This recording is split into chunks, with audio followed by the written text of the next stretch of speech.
She came to Tombstone Creek with a wagon full of books and a heart full of hope. I was just a ranch hand, could barely write my own name, but she taught me letters like they were prayers. The town called her the Angel of the Creek.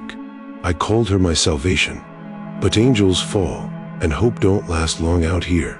The night she looked at me down the barrel of her pistol, I still saw kindness in her eyes. She taught me to read, then shot me dead. And I reckon both lessons saved me. Before we ride deeper into the story, if the spirit of the old frontier still stirs your heart, the campfire tales, the courage, the dust, and the honor, then saddle up with us. Hit subscribe and ring the bell so you'll never miss another ride through the legends of the Wild West. Now, let's get back to the trail. She came to Tombstone Creek with a wagon full of books and a heart full of hope, the axle creaking like an old hymn as Miss Clara Whitfield stepped into a town shaped by drought and blunt hands. She set her trunk upon the hard earth and pulled out spines and dog-eared pages as if unrolling a map to another life. And when the children paused in mid-chase and the ranchers slowed with reins loose, the very idea of reading seemed to lean forward and breathe. She raised a small schoolhouse by the creek, plain and stubborn as a promise, and painted no letters on its door because she wanted the first marks to be made by the town itself. People muttered about Eastern manners and soft ways, but their voices were low compared to the lamplight that spilled from the schoolhouse in evenings when Clara taught small hands to trace shapes and sound them aloud. Among the watchers was Eli Mercer, a ranch hand whose palms were rotten with work and whose name you might find at the bottom of a payslip but never on a page. For Eli could not read and had learned to hide his longing in the hollow of a hat. He stood by the corral at first, pretending his interest was only in the way the sun made shadows on the fence. Yet something shifted when Clara said in town meeting that knowledge is the one thing no outlaw can steal, and the sentence lodged like cool water in a fevered throat. Pride kept him back, shame kept him small, but curiosity moved his feet toward the schoolhouse after the hammering stopped and the lamps were lit, and he watched the cadence of Clara's voice as she turned sounds into meaning for children who had known only chores and hunger.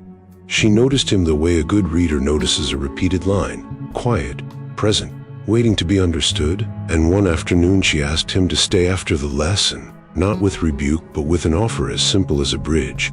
He meant to refuse. Men in Tombstone Creek who could not write had reasons enough to keep their mouths closed, yet Clara's face held an unassuming kindness that made argument cruel and useless. She took a twig and drew the alphabet in the dry creek bed, letters like tiny islands, and taught him how shapes fit the sounds until his jaw loosened and his fingers learned to shape meaning. When he formed his name on the sand, it looked like a place he could live in. The town watched with brittle curiosity as a single woman taught a grown man and gossip curled like smoke. But Clara treated rumors as pages to be turned and moved on to the next lesson because to her the work mattered more than any whisper. For Eli, each lesson was a small resurrection. Letters taught him how to measure time, how to keep promises, how to remember his father's hands without flinching, and in script he found a mirror of the life he might become.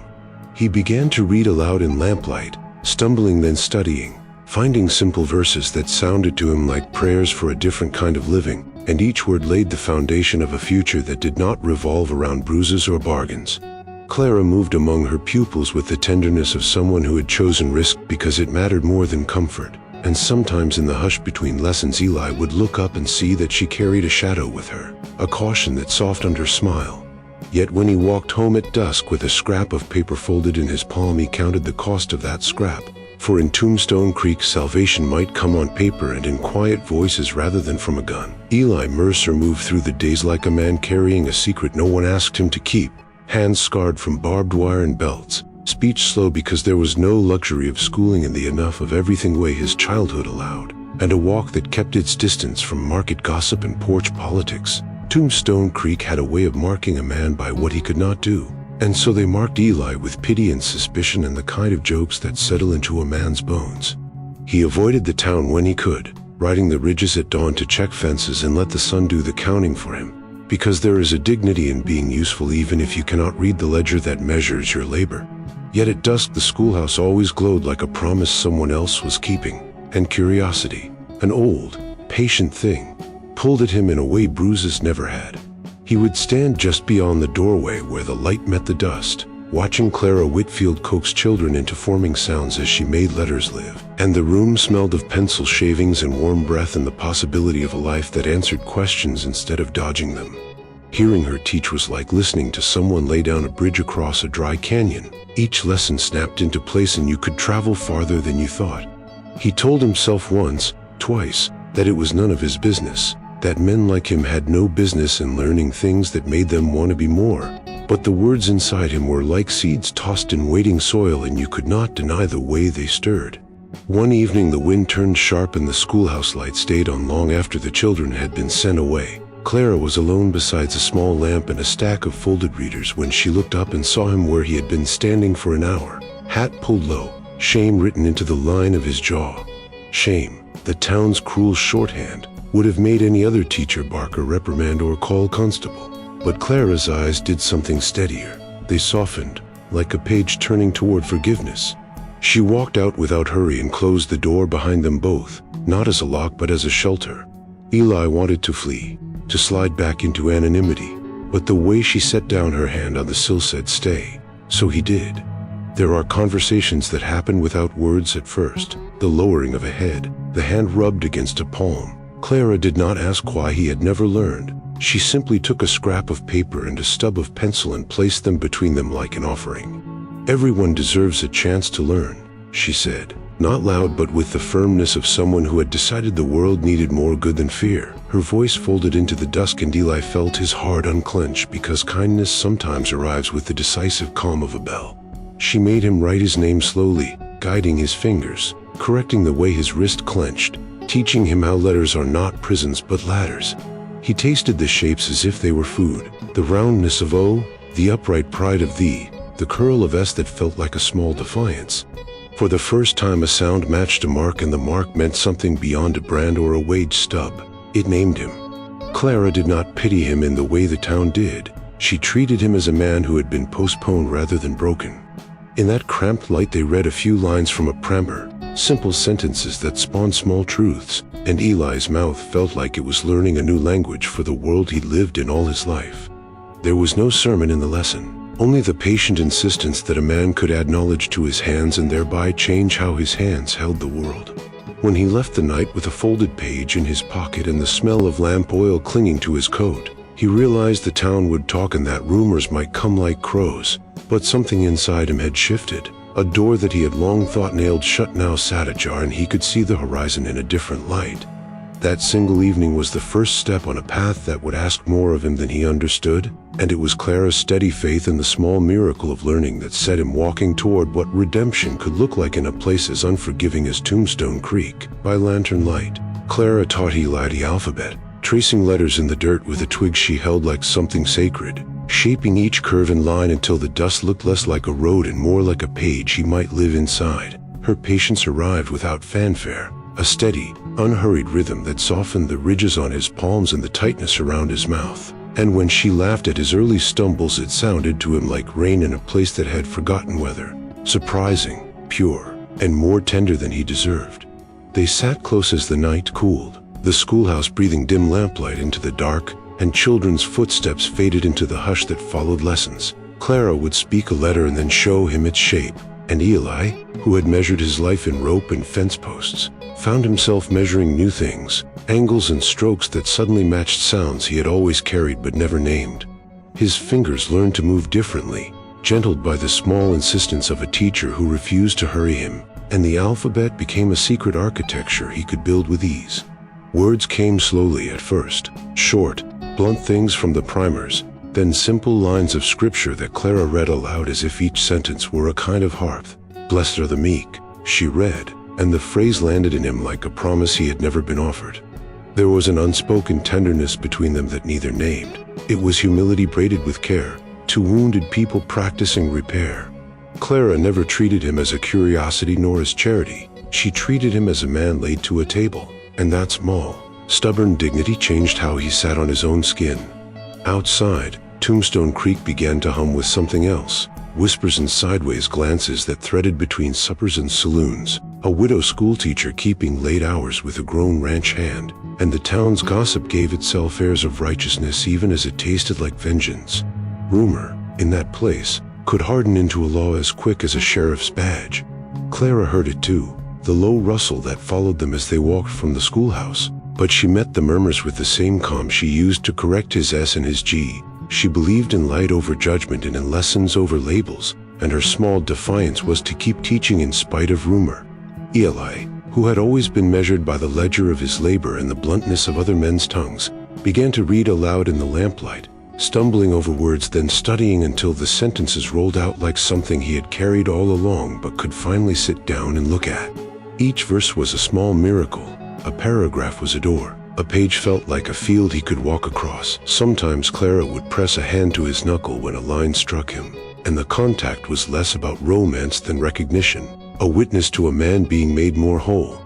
The town's suspicion pressed in like a hot wind, but in the schoolhouse there was a different weather, a quiet insistence that learning might rescue a man from the matter of his hands and teach him the shape of mercy. Eli tucked pages into his coat like talismans, and when he slept he dreamed of letters blooming from the dirt the way seeds might after a long drought. He could not yet name the cost of this small resurrection. He only knew, as the lantern guttered and the night deepened, that learning had altered the landscape of him forever. High on the ridge that watched over Tombstone Creek like an old sentinel, Sheriff Dade Holler and sat astride a sorrel mare and let the town unfold beneath him. Dust roads, lean houses, the new schoolhouse that had sprouted near the water like a stubborn reed, and his mouth made a small, satisfied line because control suited him the way a badge did, a well-polished lie that made people obey. Did had the kind of smile that moved like oil over a surface, slick and cold, and his eyes kept the habit of a man who learned to measure dominion in the smallest shifts of shadow. Where others saw people, he catalogued leverage, who owed who kept what secret, what could be bought with fear. He had come west long after Clara Whitfield refused his ring back east. That refusal had been an affront to a man who believed his will should be treated like currency, and the wound of being turned away had salted him until his heart hardened into a business-like cruelty. He'd built a townmate's respect into an empire of quiet extortion, and the badge on his chest was just the last varnish needed to make his violence respectable. From the incline he watched Clara move through her small days with a kind of private contempt. How dare she teach? How dare she make men softer? Yet every evening he watched the lamplight in her schoolhouse because his past likes to return as a shadow. He remembered her as a woman who could not be bought with compliments, who answered his courtship with a stubborn patience that had made him burn like a fever. Now when he saw her directing children, bending over a primer, or sitting alone after dusk to correct a grown man's crooked letters, resentment tightened in him into something like duty, to put things back the way they had been when his pride had not been stung. He rode down from the ridge one afternoon without fanfare and found her sweeping the stoop, dust motes in the air like little suns, and he greeted her with an old intimacy that smelled faintly of whiskey and impatience. "Good intentions don't last long in bad soil," he said, not as a warning but as an inventory of outcomes he had learned to enforce.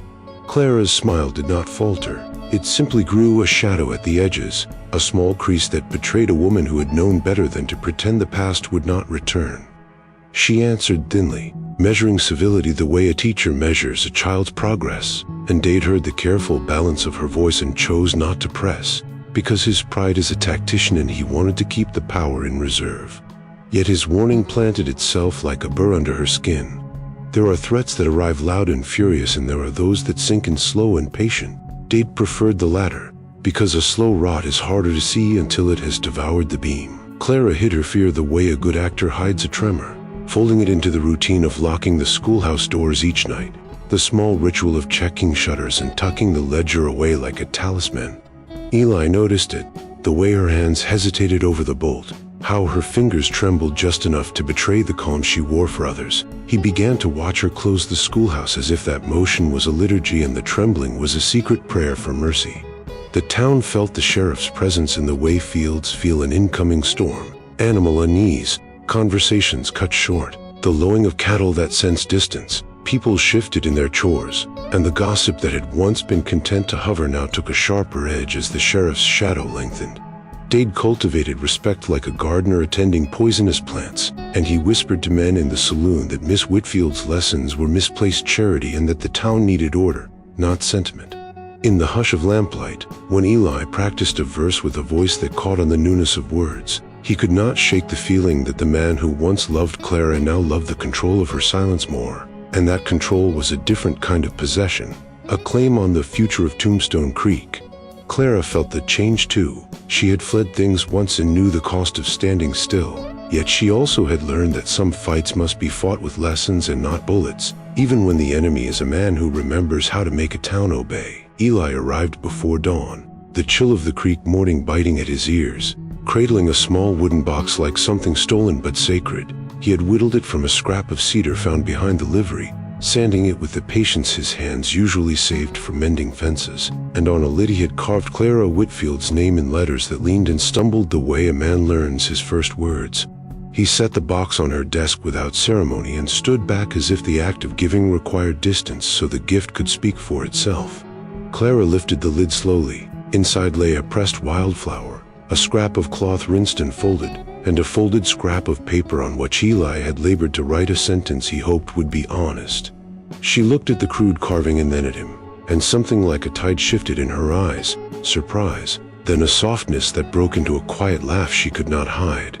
When she said, "You are my brightest student," it was a sentence that changed the room, not because it was grand but because it was true and because it came from a woman who rarely wasted a word. Eli felt the warmth of acknowledgement fill him the way sun fills a cold valley. For a man measured by scars and silence, to be named by a teacher was to be remade. Claire pressed a hand to the crooked letters on the lid, her fingers tracing his imperfect script as if it were a map back to something better. And when she unfolded the paper, she read his sentence aloud with a voice that was both gentle and astonished. He had written, in the stumbling way of a learner, that she had taught him a thing that no rusted lock could reclaim: dignity. The small room listened, the desk, the lamp, the stacks of primers all leaning like congregation.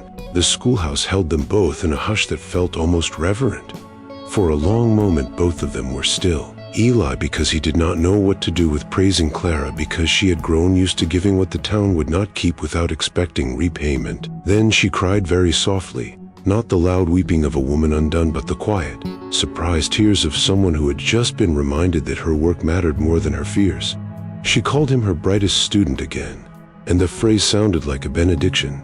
Their connection in that small morning light felt almost sacred. Not a romance set to bloom, but a recognition between two fragile people who were teaching and being taught the same hard lesson, that dignity is learned as much with a hand as with a book. Yet after a breath, Clara folded the note back into her palm and her face lost some of its ease. She told him, in a voice lowered like a confession, that she was hiding from something.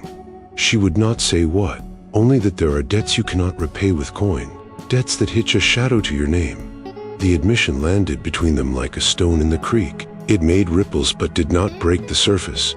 Eli, touched by her trust and by her sudden vulnerability, promised he would protect her if trouble came, though he did not yet understand how deep the trouble ran or what price she had paid for the courage to teach. He vowed it with the simple, solid conviction of a man who measures promises by the work of his hands, and Clara looked at him with an expression that mixed gratitude and a new terror for the life she had stirred up by choosing to stay. Outside the schoolhouse the town was waking and gossip would soon swirl like dust. But for that morning the lesson was not letters or scripture but the gift of being seen. Eli left with the memory of her hand upon the box and the weight of the secret in his chest, and in the hollow where shame had lived he found the faint first growth of something like hope. While we catch our breath by this dusty road, go on and tip your hat to the last rodeo. Give this story a like and subscribe so you can ride with us again soon. All right then, let's get back on the trail. The town's storehouse had always been a barn of necessity: flour, kerosene, nails, the small ledger of Tombstone Creek kept in a battered tin box beneath the counter. When the drifters came, it was not the first time men had come for supplies, but they came with a recklessness that smelled like vengeance rather than hunger, riding in ragged lines and laughing with a hardness that made the children draw their blankets tighter. They struck at dusk, when the light thinned and the people of the town were most vulnerable, ripping nails from shutters and stacking burlap sacks across wagons until the moon slid from its bed. The clatter of boots on wooden planks, the slam of a crate, a girl's hush turned to a cry. Tombstone Creek rose like a thing waking to teeth. Clara stood at the doorway of the schoolhouse when the first panic reached her, and her face went white as a peeled bone because she knew the sort of men who moved in that way, men taught to take without asking and to answer any kindness with a dead note. She went to the storehouse because a teacher's heart understands that theft from a town is theft from children as much as from a ledger, and she moved among the crates with a steadiness that came from years of holding small things as precious. In that swell of applied force, the drifter's leader stepped forward, Jeb Halloran, his face a map of poor choices carved deep. The same hands that had once traced letters in a primer under Clara's patient gaze now used to tear pages and break hinges. Something in Clara's posture faltered. It was a recognition that was less surprise and more a paragraph finishing itself. She had been Jeb's teacher once, had shown him how letters made the world behave, had hoped to anchor him to better things, and he had chosen a darker grammar. She warned the sheriff. She saw Date Halloran in the saloon with the clack of her shoes loud against the floor as though each step might count as proof that she but tried to avert ruin. Dade listened with the polite detachment of a man who has learned to let storms pass when it suits his ledger, and he let the gang go, citing circumstance and lack of evidence with a voice that was the texture of a man who counts loyalty in coin. The town began to murmur like a kettle on a slumber, and suspicion breeds rumor, and rumor breeds a sort of verdict in places like this. Men at the blacksmiths paused in their work to talk about how the sheriff had a brother who looked too familiar to the trouble, and the grocer balanced his books with a new kind of hand, tallying losses that seemed to match a pattern of protection. The ledger, once a dry record of supplies, became a map of favors and omissions, and each missing sack became a question whispered over coffee. Eli watched all this with a slow understanding of a man learning not only letters but the sentences that run a town.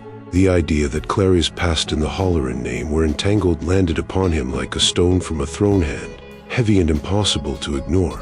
He had thought the darkness around her was some private thing she carried, not a thing that could reach into the bones of the town and eat at its accounts. That night, after the town had locked its doors and the moon carved silver knives across the creek, Eli could not sleep.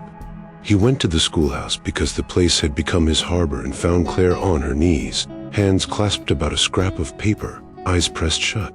Her voice broke as she prayed, not for harvest or health but for forgiveness, and she spoke a name that Eli did not know, Jasper, or Jonas, or some syllable that held weight only to her. The sound of the name made her small, as if speaking it wore her down, and Eli heard the way she faltered over each syllable as if the letters themselves were stones.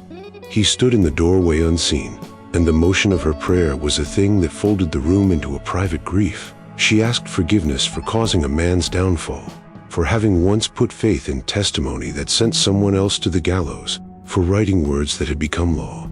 The confession tumbled out in fragments. She had thought herself doing right, thought she had helped the town keep a peace, and yet the ripple of that peace had become a vendetta carried by brothers and bullets. Eli did not know how to fix the world with the limited tools of his new literacy, but he felt the ledger of human debts differently now. Some balances are counted in coin, others in blood, and some in the slow, grinding commerce of revenge. He stepped forward and placed a hand upon her shoulder, and the warmth of that contact was small but firm. Clara looked up, eyes rimmed with quiet ruin, and in the lamplight they both understood that the town's quiet rot had roots in the past she had tried to bury, and that the lessons she had given some men might be the very lessons that would be used to take what she loved. It was late morning when the day broke into chaos, the kind of day that began with the ordinary sweetness of chalk dust and scripture. Clara's voice steady as sunlight as she guided the children through verses about forgiveness, about mercy, about turning the other cheek. The rhythm of her teaching was gentle, steady, like the creek itself. Even Eli, sitting on a bench near the door mending a chair leg, had found himself followed by the cadence of her words. But the peace was a fragile thing, a glass waiting to shatter, and it did the moment hoofbeats thundered down Main Street, a sound too heavy and fast for delivery riders, too purposeful for travelers. Dust rolled in through the open window, followed by the clang of iron shoes and the bark of a man's laughter, a sound that made Clara's blood run cold before she even saw the face that carried it. Jeb Halloran and his gang had come back, a storm of leather and arrogance, their rifles gleaming like scripture rewritten in violence. The door burst open, and the room fell to silence except for the frightened whimper of children clutching their slates. "Morning, schoolmarm," Jeb drawled, stepping over the threshold with the slow confidence of a man who believed the town already belonged to him. "We came for something you owe us, the old letters, the ones you sent, the ones that damned my kin." Clara froze, her fingers tightening around the edge of her desk as if she could anchor herself to the wood, her eyes darting to the children then to Eli. The mention of those letters hit her like a confession dragged into daylight. The children started to cry, the smallest boy hiding beneath a desk, and the eldest trying to hush him, but fear spread fast, the kind that has its own scent. Eli rose from his seat, unarmed, standing squarely between her and the outlaws, his broad frame casting a long shadow that swallowed half the room. His heart hammered, but his hands didn't shake. He was no gunfighter, just a man who had found something worth protecting. "You'll be leaving now," he said quietly, his voice steady enough to surprise even himself. Jeb's laugh was cruel and easy, like a whip cracking through silence. "Didn't she tell you, cowboy?" He sneered, eyes glittering with a kind of bitter joy. "That woman's the reason men like me hang. The reason my father swung from a rope, and the reason your precious town sleeps easy while our blood stains the dirt." Claire's breath caught. The truth hung between them like smoke, undeniable and heavy. "Jeb, don't do this," she whispered, her tone pleading yet anchored in something fierce. But Jeb had come not for talk, only for a reckoning. He flicked his hand, and two of his men stepped forward, rifles aimed carelessly toward the blackboard where words about mercy still glowed faintly in chalk. Eli took a step closer, his body shielding Clara as the children scrambled behind desks. "You'll not touch her," he said, low and certain. The outlaw smiled like a man already writing the ending. "Boy," he said, "you don't even know what she's done." What happened next was sudden, a blur of movement, a sharp command, the crack of a gunshot that tore through the small space like thunder through chapel walls. Eli staggered, a bloom of red spreading from his arm, but he didn't fall. The children screamed. Clara lunged forward, dragging him toward cover, but the gang was already retreating, kicking up dust and laughter as they rode back toward the ridge. Jeb turned in his saddle, looking back through the haze, and his final words cut through the ringing silence like a prophecy carved in stone. "You can't hide from what you wrote, Clara. Words live longer than men." And then they were gone, leaving behind the smell of powder and blood and the sound of children's sobs tangled with Clara's broken whisper as she pressed her hands against Eli's wound. The blackboard behind her still bore the lesson she had written that morning: "The truth shall set you free." But as she stared at the words, trembling, she wondered for the first time if truth was just another kind of prison, built by the things we dared to write and could never take back. Eli woke to the sound of rain tapping on the roof, soft and rhythmic like a heartbeat trying to remind the world it still lived. His arm burned, wrapped in linen soaked through with the scent of whiskey and iron, and when he tried to move, pain flared up his shoulder and made the room tilt. The schoolhouse had been turned into a refuge, desks pushed aside, lamps dimmed, shadows thick as secrets, and there was Clara, sitting beside him, her posture upright but her eyes rimmed red from a night spent without rest. She had not changed her dress, the hem was still stiff with dried blood, though whether it was his or hers, neither could tell. "You should be resting," Eli muttered, his voice hoarse, but she only shook her head, a ghost of a smile crossing her face as she dabbed at his brow with a damp cloth. "Rest doesn't come easy to those who owe the dead," she said quietly, and for a moment he thought she was talking nonsense born of exhaustion, until her words began to settle with a gravity that made the air itself grow still. Clara had always spoken of truth as if it were a lantern, something to carry through the dark, but now, in that small room with the rain whispering at the glass, she looked more like someone burned by her own light. When she finally spoke again, her voice was raw and careful, as though each word were an old wound reopening. "Eli," she began, "there's something I need to tell you, something I should have told this town before I ever dared to teach its children. You remember the man Jeb spoke of? The one who hanged?" Eli nodded, though his mind still worked sluggishly through pain and fever. Clara folded her hands in her lap, trembling as though the memory itself were a punishment she was about to serve again. "His name was Silas Holleran," she said. "The sheriff's father, and I'm the reason he's dead." The words landed like gunfire, quiet but devastating. She told him how, back east, she had worked as a clerk in a courthouse, transcribing testimonies during trials that promised justice but delivered spectacle.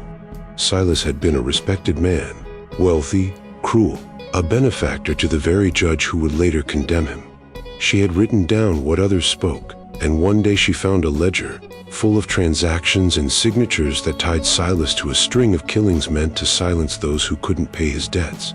She gave that ledger to the court, and her written testimony, her neat, perfect penmanship, became the final proof that sealed his sentence. "I thought I was doing good," she whispered, eyes unfocused. "I thought justice was a matter of words and truth, that if the thing was written down, it could not lie."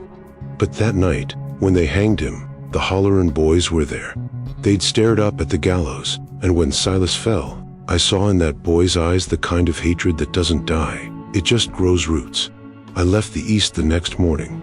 I've been running ever since. The rain grew heavier, hammering the tin roof like the echo of the gallows trapdoor, and Eli felt a slow understanding pierce him deeper than any bullet. "Every word I ever wrote cost a life," she murmured, her voice breaking on the edge of confession. "And every mile I've walked since then has been me trying to atone for it." For a long while, Eli said nothing. He stared at the flickering lamp, thinking about all the letters she had taught him, how those small shapes carried the weight of meaning heavier than steel. He understood then that words, like bullets, didn't vanish after they were fired. They lodged somewhere, shaping the world long after the smoke had cleared. He reached for her hand, his fingers clumsy and trembling, but his voice was firm. "Then let me stand beside you," he said. "If you can't run no more, I'll face it with you." She looked at him, disbelief and gratitude mingling in her eyes, and for the first time since she'd come to Tombstone Creek, Clara Whitfield allowed herself to weep, not from fear, but from the smallest, fiercest hope that forgiveness might still exist, even for those who had once written death into ink. They camped where the creek carved a silver throat through scrub and stone, a place that smelled of wet earth and old promises, and the fire they built between them was not for warmth alone but for the small illusion of safety it made, rings of light that kept the dark at bay while the world beyond the flame stayed dangerous and sharp. Clara unrolled a worn copy of Pilgrim's Progress and smoothed its spine with a finger that trembled less than from cold and more from the long work of holding guild. She read by the firelight, her voice low and steady, not because she wanted to preach but because stories, like letters, make a shelter where people can sit and reckon. Eli lay with his arm bound and his breath coming uneven, the bandage dark where blood had stained it and his shirt clinging to him like a second skin. Yet there was an odd peace to him there, one born of pain and learning both, and the way he watched Clara's mouth move over the words showed a man who had learned to listen for meanings deeper than a single day. "It's not only about living," Clara said between readings, her eyes reflecting the small flames as if the light could burn away what she could not forgive in herself. "Learning is for redemption. You read a line and it teaches you how to bear what you broke, or what broke you, because language asks for reckoning in a way that is slow and honest." She did not say that her own reckoning had turned into exile, nor that the letter she had once handed over had set a chain of violence in motion, only that knowledge could be a road to mending when nothing else could hold a broken thing together. Eli answered, voice hoarse but steady, "You gave me a reason to be better," and the sentence was small and fierce, like a planted stake in soft ground. He had never expected such a thing as being chosen for dignity, and the admission felt to him like a prayer or a confession that needed no church. Clara closed the book gently and looked at him as the flames crackled, and in that look there were years of restraint and a sudden looseness of hope that scared her more than any outlaw. The bond between them deepened in a way that was less romantic flourish and more covenant, two damaged people recognizing one another's capacity for care and choosing, deliberately, to bear it. They spoke little after that, because at the edge of every word sat the shadow of what had been done and what might yet be done. Instead, their hands learned a vocabulary of touch, Clara pressing a rag to Eli's arm, Eli reaching out to steady her when the wind made her flinch, and those gestures were as eloquent as any confession. Yet even as the night wrapped them, Clara knew in the marrow that the Hollerans would not be sated by a single raid or a single threat. A debt-brokered hate is a business that compounds interest in cruelty, and Dade's patience would outlast most people's courage. She kept a pistol under her coat now, this steel and ugly appendage at her hip, and when she laid awake, staring at the pale wash of moon on the creek, she felt its weight as a tangible tally of sin and possible salvation. Guilt had made the gun an accessory, a crooked arithmetic in which she counted the lives she had set into motion and the price of her own safety, and yet the weapon sat heavy with the knowledge that taking a life might only seat another. Eli, waking sometimes in the dark, would feel the movement of her hand and think the weight of the gun was less a threat than a confession she wore on her body. He had learned to read not only the letters in his pocket, but the lines on her face that told him she carried an old verdict like a scar.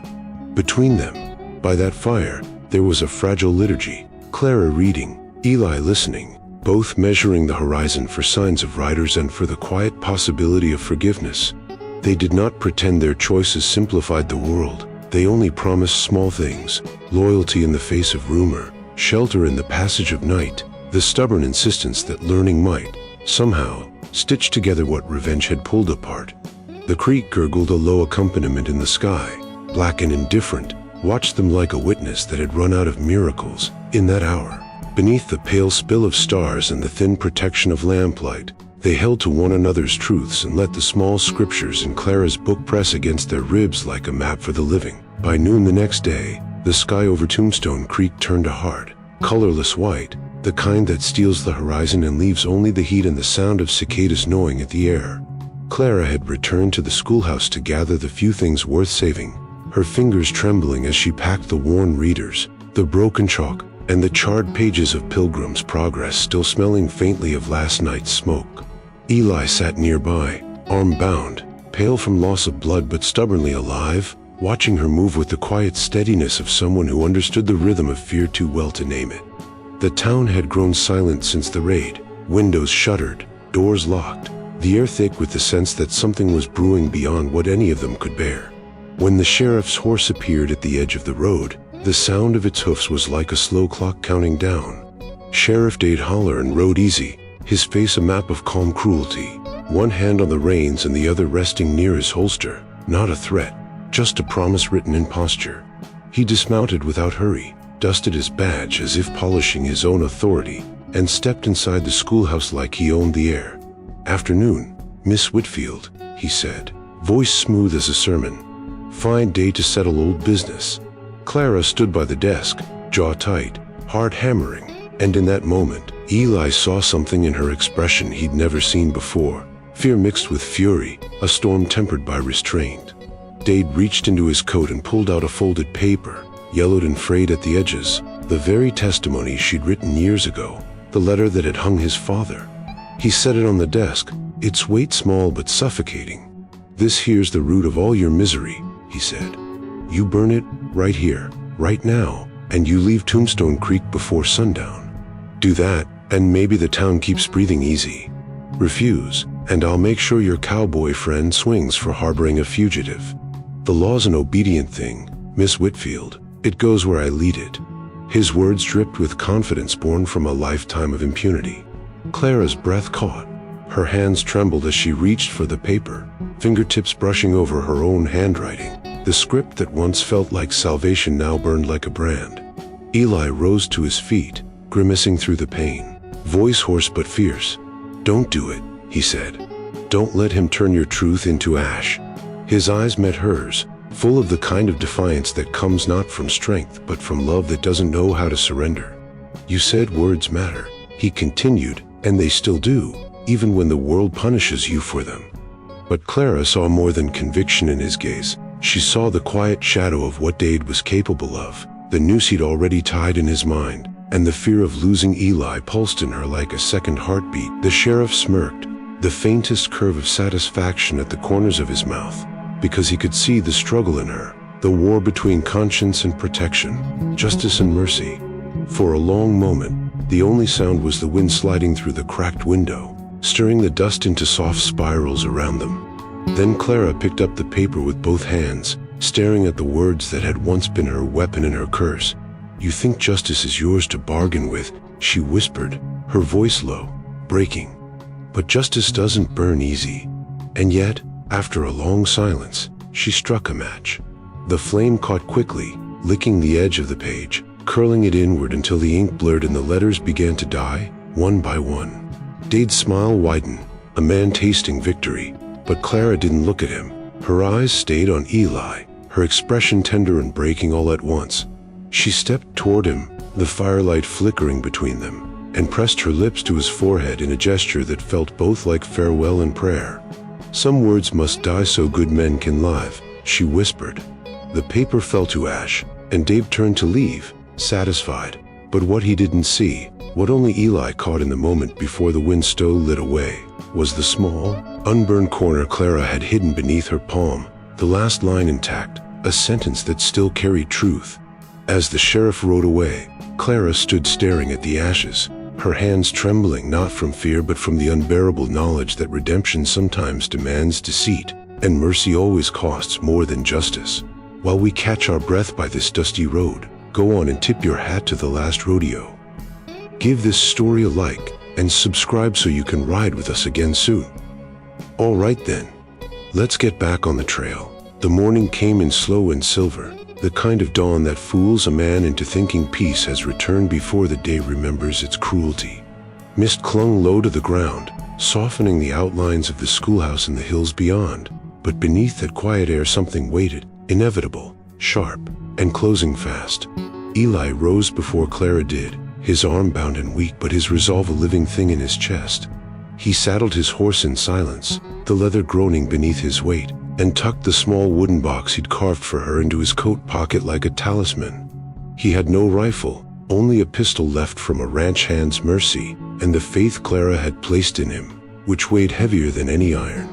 Clara stirred as he reached for the door, her voice soft and panicked, asking where he was going, and he answered without looking back, to end what you shouldn't have to run from anymore. She tried to stop him, but Eli was already a man who had found the purpose he thought his life had denied him. Protecting the one who had given him a reason to live was something no wound could take. The creek shimmered pale gold as he rode down its bend, the sun breaking open behind the ridge where the Holleran gang waited. There were 5 of them, their silhouettes dark against the horizon, and at their center sat Jeb Holleran, grinning like the devil's own son. "Come to write your own ending, schoolboy?" Jeb called out, his voice carrying over the still water. Eli dismounted, boots sinking in the soft red mud, and said nothing, because words were done with men like this. The standoff stretched long and terrible, the kind of silence that hums before a storm. Then the first shot split the air, echoing off stone and sky. Dust exploded upward, horses reared, and suddenly the world became a roar of gunfire and shouts. Eli moved with a kind of reckless grace, the desperation of the untrained yet the conviction of a man who has already chosen where he'll die. He fired once, twice, the recoil burning through his arm, and one of the outlaws fell screaming into the water. Jeb fired back, laughing through his teeth, the sound manic, unbroken. "You'll die for her lies, boy," he shouted, but Eli didn't answer, didn't have to. He'd already decided that dying for truth, even borrowed truth, was a cleaner end than living with shame. They traded fire until the smoke and morning light tangled into a single haze, and when Jed finally rushed forward, Eli caught him square in the chest with a single, desperate shot. Jeb stumbled, eyes wide, blood blooming across his vest like a dark flower. "My father swings again," he gasped, and fell backward into the creek, the water swallowing him whole. For a moment the world went still, the gunfire stopped, the wind stalled, and then a single bullet tore through the silence, shattering the brief peace. The sheriff had come. Dade Holleran rode down from the ridge slow, pistol already drawn, eyes flat and cold. He looked at Eli not with rage but with weary satisfaction. "You could have walked away, Mercer," he said. "But some men don't know when they've written their last word." The gun barked once, and Eli staggered, clutching his side, crimson pouring between his fingers. He fell to one knee, gasping, and the sound of the creek grew louder, rushing like it carried all the blood it had ever seen. Dade aimed again, slow, deliberate, but before he could fire, Clara's voice rang out, sharp, desperate, carrying more grief than fear. "Enough," she cried. She was standing by the bank, her dress streaked with dust, her hands steady around the pistol she had sworn she'd never use. The sheriff turned, half smiling, and in that small moment between contempt and recognition, Clara's shot found him. The sound echoed across the valley, rolling over water and rock, and Dade Holleran's body crumpled where he stood, his badge flashing once in the sunlight before falling into the red-streaked current. The wind rose, carrying the smell of iron and rain, and Clara dropped the pistol, running to where Eli lay. He was pale, lips parted as though trying to speak, but no sound came, only the faintest trace of a smile, as though he'd made peace with whatever waited beyond the hills. She pressed her hand against the wound, whispering prayers that tasted like ashes, but the creek ran red beneath them, a witness to every word and every sin. Above them, the last echo of gunfire faded into the morning, leaving only the sound of water moving on, as if even it knew that nothing could wash this away. Eli collapsed by the creek, breath shallow, blood warm against the cold mud beneath him. Clara dropped to her knees as if the ground itself required her supplication, hands shaking as she found the wound. She pressed her palm hard to the rent in his side, a desperate and clumsy attempt to slow the turning of fate. Blood darkened his shirt where Dade's bullet had opened him, and the creek's small music could not drown the sound of time sliding away. She whispered the alphabet as she worked, fingers moving with the motions of a teacher and a penitent. Eli's eyes opened, clouded with fever, and he looked at her with a softness she had not expected to earn. He tried to smile and failed, then found a fierce little grin and said, slowly, "You taught me to read, Miss Clara." The words landed like a benediction, and Clara felt a heat behind her ribs that was not only grief. He squeezed her hand so lightly it could have been a school exercise and added, "I reckon you taught me to see too." Her laugh was small and raw, a sound that carried both joy and the sudden knowledge of how much the world could cost. She had believed once that ink could make right what she had set in motion. Now she understood that written truth could also rend lives. The ledger she had handed to a court had bought a verdict in sotto vendetta, and she had been running ever since. Eli's fingers found hers in the mud, calloused and sure, and she read in the clasp the steadiness of a man who loved without calculation. He spoke again, quieter now, "I forgive you," and the syllables were small miracles against the terrible arithmetic of consequence. Clara wept then, a sudden and ungovernable grief that shook her to the core, as though the years of exile and fear had all arrived at once. She cradled his head, kissed his brow, and pressed his hand to her cheek as if memorizing the contour of his life. They had been taught by words, but different ones. Her testimony had once built an altar to justice. His learning had built a shelter for mercy. In the hush the creek moved on, and the sky was a pale witness, reflecting light off the water like a mirror for what had been done. Eli's breath slowed to a whisper, his fingers loosening from hers, and Clara felt time narrowing to the point of a needle. She told him softly she had not come to save herself, but to try to right what her words had broken, though she knew some debts were not payable. He smiled faintly and reached for her face as if to seal a compact, and in that gesture he gave what he could not keep, forgiveness. Clara pressed her forehead to his and prayed that mercy might be enough, that the life they had both tried to redeem would not be counted as wasted. When his breath left him, the sound was small, like a page turning, and Clara sat with him until the creek carried distance back into the day. She wrapped his body with trembling hands, laid him gently upon the bank, and folded his wooden box into the crook of her arm like a relic. For a long while she sat with his empty weight against her side, counting the lessons as if each were a bead on a rosary: alphabet, mercy, courage, forgiveness. The teacher of Tombstone Creek had become both savior and sinner in a single, terrible hour, and in the hush that followed the only verdict was the one she would carry alone. From the bank the town seemed distant and ridiculous. Gossip would fill mouths soon enough, but none of it would touch what had been done at the water. Clara rose when her body permitted and wrapped him in a clean blanket, laying him with the care of someone preparing a pupil for rest. She whispered to the empty air about debts and mercy and a strange arithmetic of love, promising aloud to keep the schoolhouse open if she couldn't, to teach the cost of words as well as their wonder.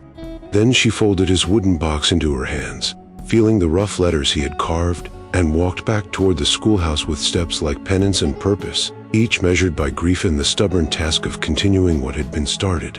Because learning, she had finally understood, does not end with death. Days after the creek ran red, the town found a letter tucked under a flat stone at the schoolhouse threshold. Clara Whitfield's handwriting on the envelope: "My dearest student." The postmistress read the words aloud in the square while people gathered, hands over mouths and eyes stubborn with tears. It was not a plea nor a boast, but a steady confession that emptied a weight from the writer's chest. Clara wrote of the letter she had once brought to court, of ink she had trusted would bring justice, and of how the trust had overturned lives. She admitted that the testimony she had set down with neat script had been the hinge on which a man's fate swung, and that the hangman's work had left a debt no coin could ever clear. Her sentences moved with the careful cadence of a teacher used to shaping meaning, and each line carried regret like a slow-burning coal. She did not ask for absolution. Rather, she asked the town to remember that words have consequences, sometimes heavier than bullets. In the letter, she named the names she could no longer bear to hide, wrote of the nights she had fled, and acknowledged the price paid by those she had not meant to destroy. She told of leaving home with a stack of papers and ideals, thinking ink could bind truth to right, and how the law she had served had become a mechanism of ruin when wielded by men hungry for reprisal. The townsfolk listened, some with faces arranged in judgment, others with the soft, exhausted attention of people who had known grief themselves.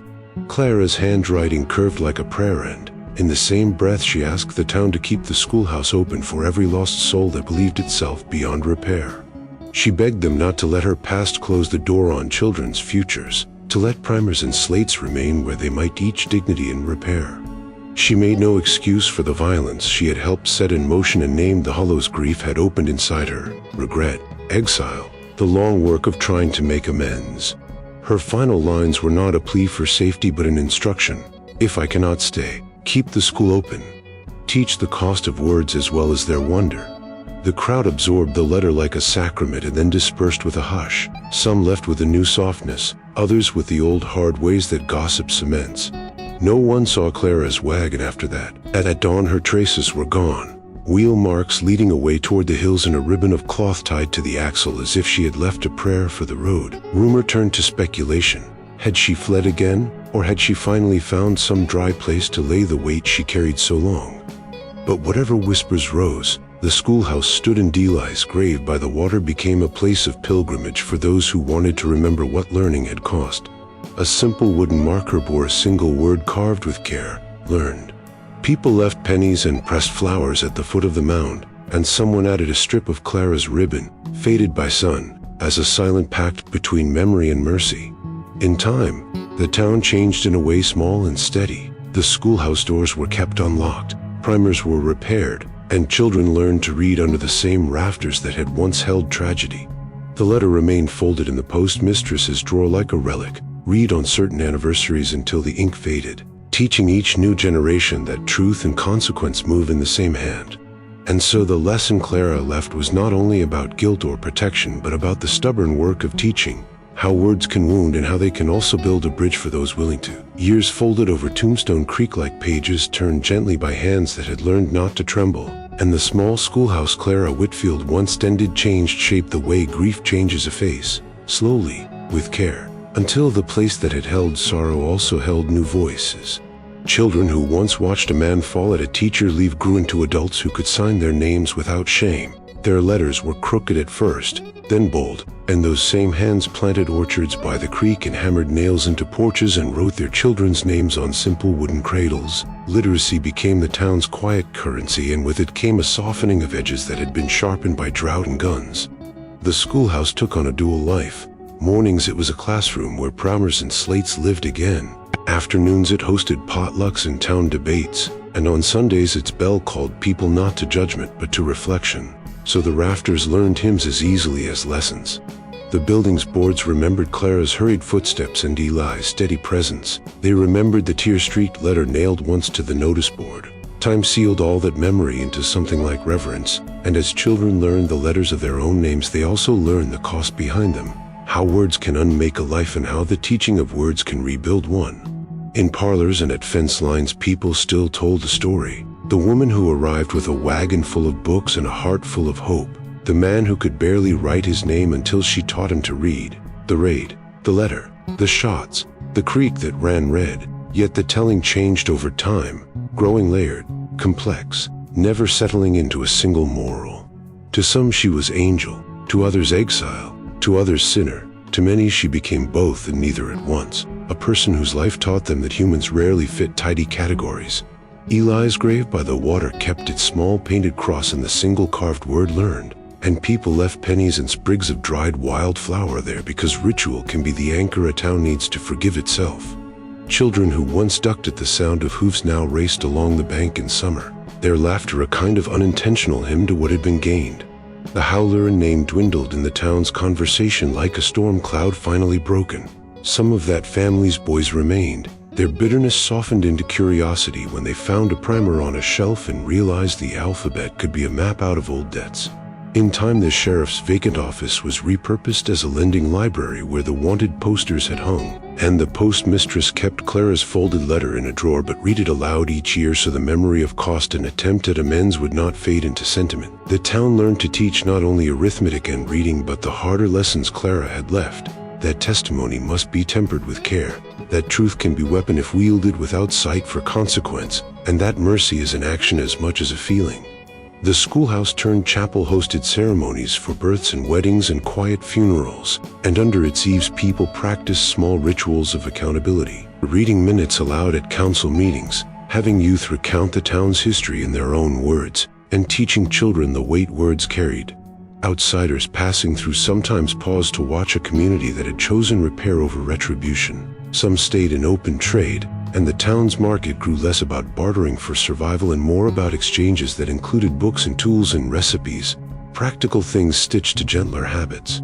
Stories of the angel who taught and then left with blood on her hands became a parable told beside ovens and over barroom tables, a complicated lesson that did not flatten into moralizing but instead invited people to hold both guilt and grace together. Her name became legend not because it was simple but because it resisted simplicity. It traveled to neighboring towns as a story of the woman who chose to eat in a place that almost broke her, a woman who paid with exile on the constant ache of memory. The lesson she left, etched into children's primers, pinned to the town board, spoken every year with quiet voices, was not merely that letters set a man free but also that words require guardianship. They must be used with care, because they can fall like bullets and take a life or build bridges and save one. In the long afternoons, when the sun slanted low and the creek's water held gold, the town would gather beneath the bell and read aloud, and the sound of those readings drifted across the water to Eli's resting place. In that shared voice the people of Tombstone Creek rehearsed their redemption, learning anew that to be taught is to be entrusted, and to be entrusted is to be responsible for the lives that follow. I tell this now because my tongue has learned the shape of things Clara taught me, letters first, then meaning, then mercy, and because voices that survive ought to name what they witnessed. I am Eli Mercer, once a man who could not read his own name without trembling, and now a voice carried by the wind that remembers a teacher who arrived with books and left with blood on her hands. The creek remembers too. It keeps time in small truths, the sound of hoofbeats, the scrape of a chair, the hush that falls when a lesson matters more than a rumor. Clara taught me how to sound letters and how to sound conscience. She taught me that a line of ink can change a life and that a life can change a town when someone refuses to let hate be the only language left. I learned that reading is not only for keeping accounts or signing contracts, it is a way to see the world whole, to notice the margin where mercy hides, to read a person as more than a history of mistakes. She showed me words like tools, simple, honest, useful, and then she showed me the cost that comes when words are used as weapons. There is a hard lesson in that. Every word has consequence. But there is a softer one too, that forgiveness is a practice, not a single declaration. You forgive by remembering the harm and choosing care anyway. I forgave Clara in the last dim light she gave me, not because forgetting was possible, but because holding rage would have made me small in the way the town once expected me to be. To forgive is to choose the harder justice that rebuilds rather than ruins. When she bent over me in that final hour, her hands trembling as she pressed at my wound, she whispered the alphabet like a prayer, and in those letters I felt both accusation and absolution braided together. She had written what she thought was right and found that the ledger of life keeps its own counters. She told me of the ledger and the testimony that had hung a man in birth to vendetta. She told me the truth as one might hand a plow to a man who must now learn to farm a field scorched by someone else's fire. I could have been a man who counted only what the world owed him, scar tissue and slurs and quiet contempt. But because she opened a primer to me, I learned to count differently, to count lessons, to count mercy, to count the handful of people who refuse small cruelties and instead show up with quiet courage. That courage looked small then, a carved wooden box, a pressed flower, a folded scrap of paper, but it created a ledger of another sort, one of kindness paid forward. In Tombstone Creek the stories changed shape like weather. The same mouths that once spat Clara's name later taught their sons the alphabet, and the schoolhouse that bore witness to a murder became a chapel of learning and remembering. The sheriff's bench rusted and fell. The creek washed the blood away that could be washed, though some stains remain on the minds of those who saw. Yet truth, once written and read aloud, had a stubborn life of its own. It did not die with bullets. Words outlast men in men towns when people choose to keep the school open and teach the cost of letters as well as their wonder. I have come to understand that being taught to read was only the beginning. What she truly taught me was vision. She taught me to look at a man not as his worst day but as a ledger of potential, and to see that to forgive is an action as intentional as learning to write your name. Even as my body lay cold by the creek, my voice did not fall silent. Memory is stubborn that way. The wind carries what we say into corners we think private, and so I speak now for Clara, for the boys who learned to sign their names, for the children who ring the bell at dawn, and for the town that kept a schoolhouse open in defiance of easy pardon. If you listen when the wind moves over Tombstone Creek at dusk, you might hear me, thin as breath, steady as a lesson, and I will say again what I said the first time a curved C became the first of my letters. She taught me to read, but what she really taught me was how to see. See the cost, see the grace, see the possibility that even when a heart is bleeding, it can learn to forgive, and by forgiving, begin the slow work of teaching others how to live. If this story stirred a memory or two, saddle up with us again. Hit subscribe and help keep these old frontier tales alive. Out here, every name, every trail, every sunset still matters. So till we meet again, friend, keep your hat tipped to the past and your heart pointed west.